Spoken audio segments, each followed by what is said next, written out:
The film begins with Shivagami, wounded, running to the foot of a waterfall with a boy in her arms. Realizing that the soldiers continue to pursue her, the woman walks backwards to cover her tracks. Once the armed men lose track of Shivagami, she sets up an ambush. After, the woman tries to cross the river, but due to the strong current, she can't. Clinging to a branch in the middle of the water, she lifts the child over her head and prays to God Shiva to save the boy and take her life. Local residents, having heard the cry of a baby, saved him. The body of the unfortunate Shivagami was carried away by the river, and Sangha decided to take the boy and raise him as a son, giving him the name Shivudu. Noticing the exit from the cave leading to the top of the mountain, she ordered to fill up the passage so that no one else would come and take the child from her. Since childhood, Shivudu has dreamed of climbing to the top of the mountain, but Sangha warns her son that there are demons and cursed people, so it's freaking dangerous at the top. Despite this, he continues unsuccessful attempts to climb up. Each time, the boy, who has turned into an adult man over the years, climbs higher and higher, but cannot overcome the obstacle to the end. Realizing that persuasion is useless, Sangha appealed to the god Shiva and decides to pray for her son to forget about grief. She says a prayer and must wash the statue 100 times, bringing water from the river to it.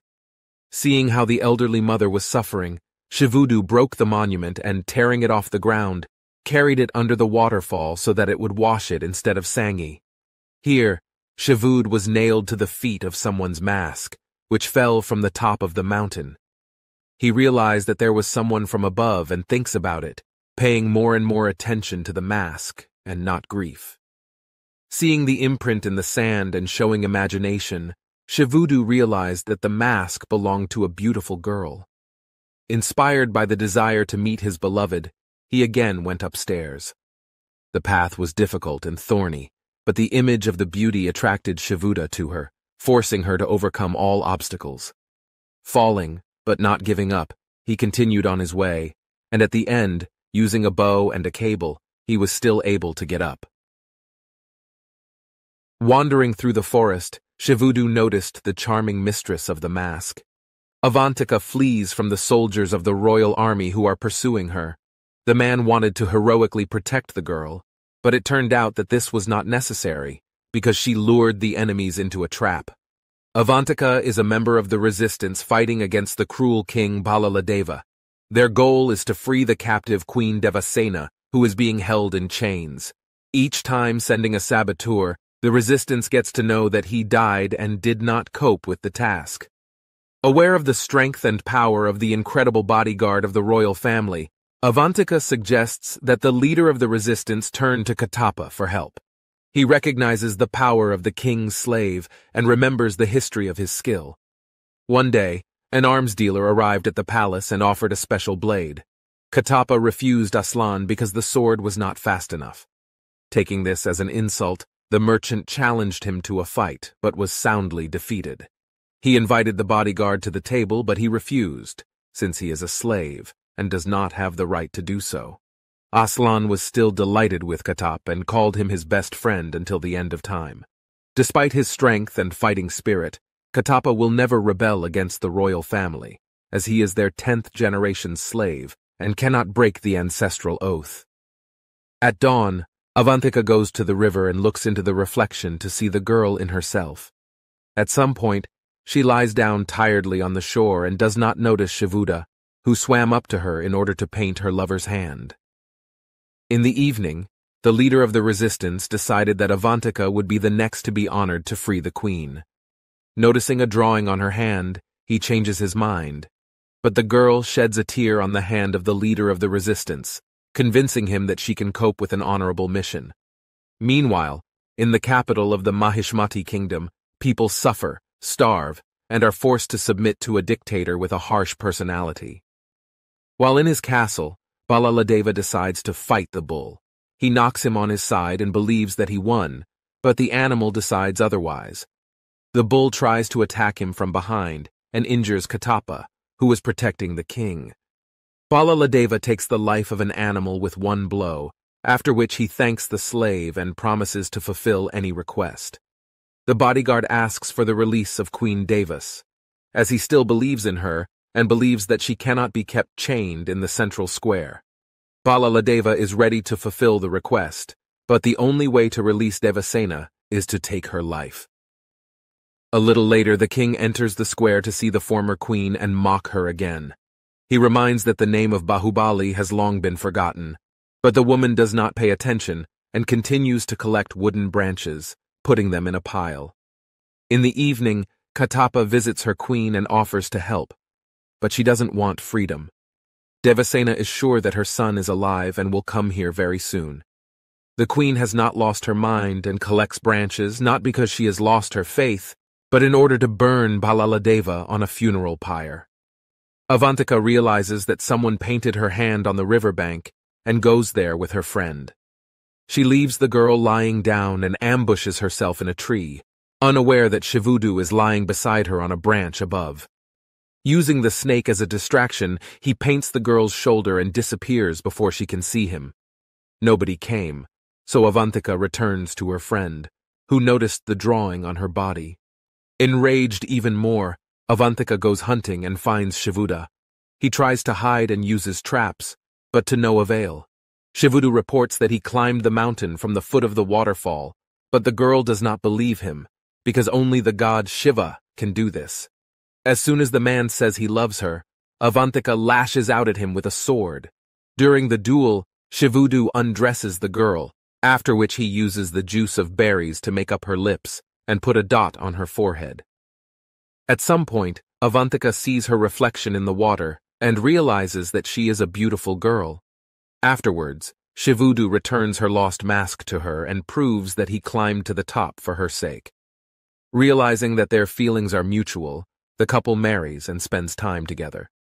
In the morning, the girl sees the bracelet on her arm and remembers her mission.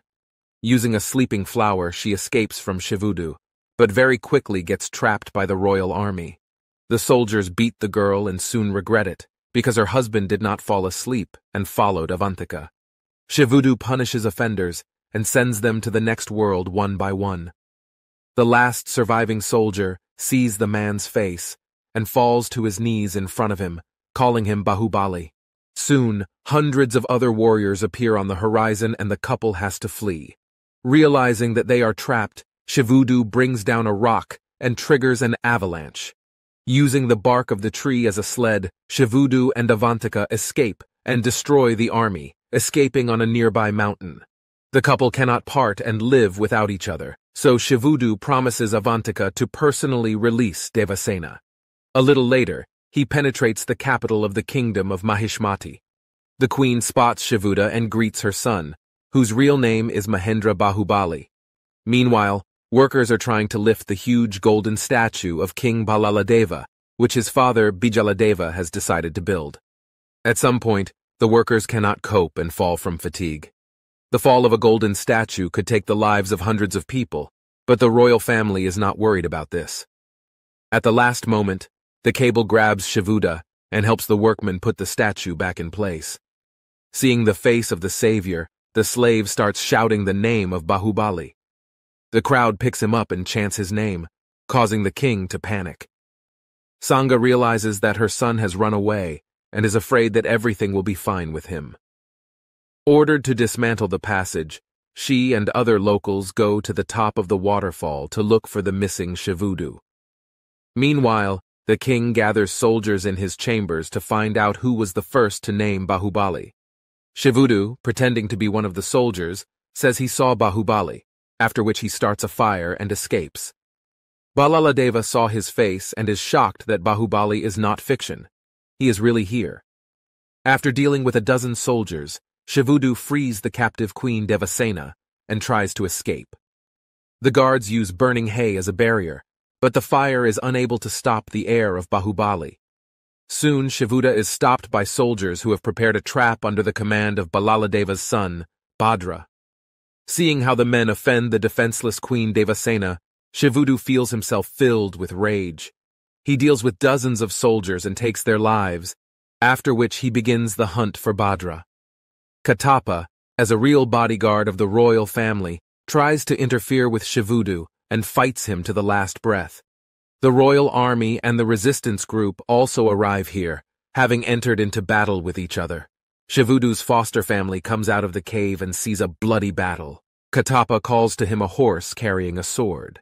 Shivudu turns out to be slower, but more cunning, and takes the sword from the royal slave, after which he overtakes Bhadra and blows his head off his shoulders. Katapa decides to take revenge, but recognizes Shivudu as Bahubali's little heir.